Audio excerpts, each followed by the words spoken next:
This story is called The Legend of the Lady Slipper, written by Lise Lunge Larson and Margie Prius, illustrated by Andrea Arroyo. Forward. After the snow has melted in the northern forest, you may chance upon graceful flowers shaped like tiny moccasins. Some are yellow and some are white. Some are pink and some are both pink and white. All are lady slippers, the most rare and precious flowers of the north. This delicate plant grows from the soggy ground of a black spruce bog or the rocky soil of a jack pine forest. It takes 14 years before the first bloom appears. If left undisturbed, it will grow into thick clusters of flowers, which will bloom for another 100 years or more. However, if any part of the lady slipper is picked, the entire plant dies.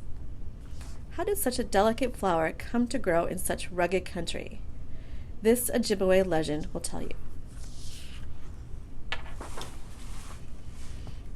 Once, there was a young girl who lived with her mother and father, sister and brother, aunts and uncles, her many cousins, her grandfathers and grandmothers, and all of her people in a village among the whispering pines.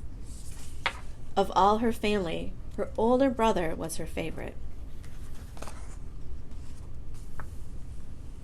He was as strong as a bear, as fast as a rabbit, and as smart as a fox. Because of these traits, he was the messenger for the village. When he went on his journeys, the little girl begged to go along with him, but all he would say was, "Maybe tomorrow." Then one day a terrible disease struck. The little girl watched as one by one her people became ill. Her grandparents, her aunts and uncles, her sister, her mother, even her father fell ill. A neighboring village had the mashkiki, the healing herbs they needed, but the journey was too dangerous to make in winter. It was too cold, the snow was too heavy, and between the villages lay a deep, dark lake covered with groaning ice. Such journeys were not made in Gichi Menduzo Gizis, the great spirit moon. Still her brother said, yes, he would make the trip. But then even he became ill. Now the little girl thought surely there was no one else to go, unless she herself were to make the journey. Maybe tomorrow, she thought. But looking at her brother, his face bright with fever, she knew she had to leave right away. She found her moccasins, the beautiful beaded moccasins her mother had made out of deerskin, and tucked warm rabbit fur inside them. Then she slipped them on and stepped out into a raging storm. Trees lashed about in the wind, rattling their branches. Falling snow stung her face. "Mashkawizin," it hissed. "Be strong." The girl bent her head and stalked like a bear into the storm. The snow tugged at her, but she charged through it, plunging into the wind. All day she walked, until at dusk she stood before the wide-swept lake. The slick ice lay as if asleep, silent. On the far shore, the wigwams of the other village glowed warmly. The little girl stepped out onto the frozen lake, and the ice shuddered and woke. Da-da-da, it rumbled. "Go quickly." So the girl ran like a rabbit, skittering and slipping. When she reached the other side, all the people rushed out to meet her. She told them her story, and when she finished, she saw their faces glowing with admiration. Then an old woman swept her up and carried her into a lodge. She fed the little girl roasted venison and warm tea. She tucked her in with soft robes. The girl was almost asleep when she remembered the medicines. The mashkiki, she remembered.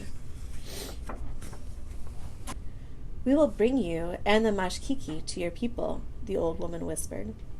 Tomorrow. It is too dark and too cold to travel tonight.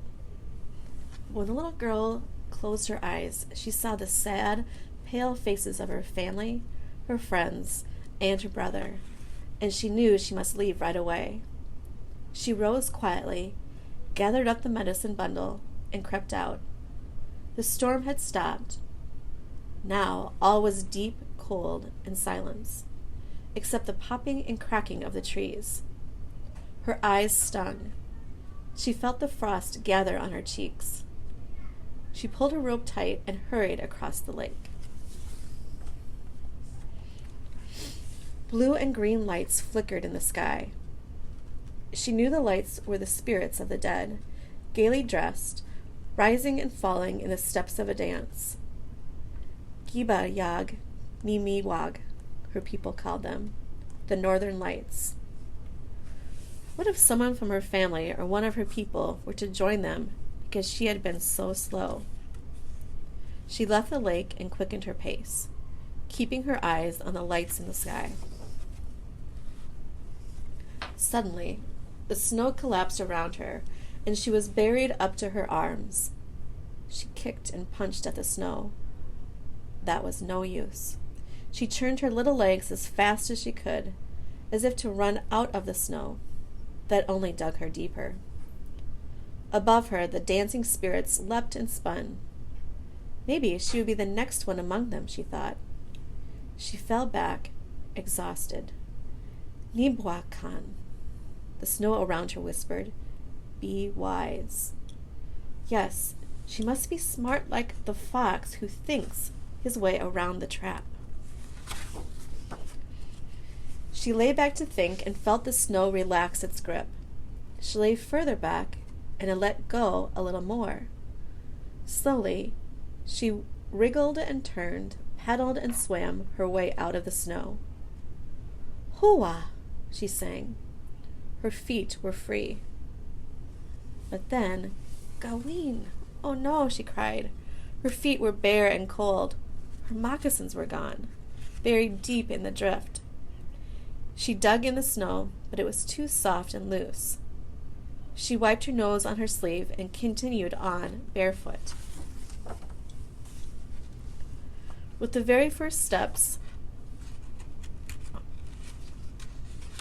icy crystals cut into her flesh, and her feet began to bleed. In every footprint, bright red drops of blood mingled with the white snow. Still, she stumbled ahead until dawn, when she reached the edge of her village. There she called out before sinking into the snow. The people from her village, even some of the sick ones, ran out when they heard her cry.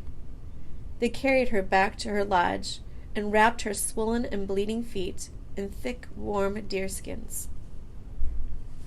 Because of the mashkiki, the people were healed. The little girl remained weak for a long, long time, but soon after the snow melted, and she too recovered. When the frost turned green, she and her brother went to search for her lost moccasins. What they found there filled them with wonder. On the very spot where she had lost her moccasins, and wherever she had stepped with her bleeding feet, beautiful new flowers grew. They were pink and white, and shaped just like the little moccasins the girl had worn on her journey. The Ojibwe people named the new flower Makisinwabiwan, which means the moccasin flower. Today it is also called the lady slipper.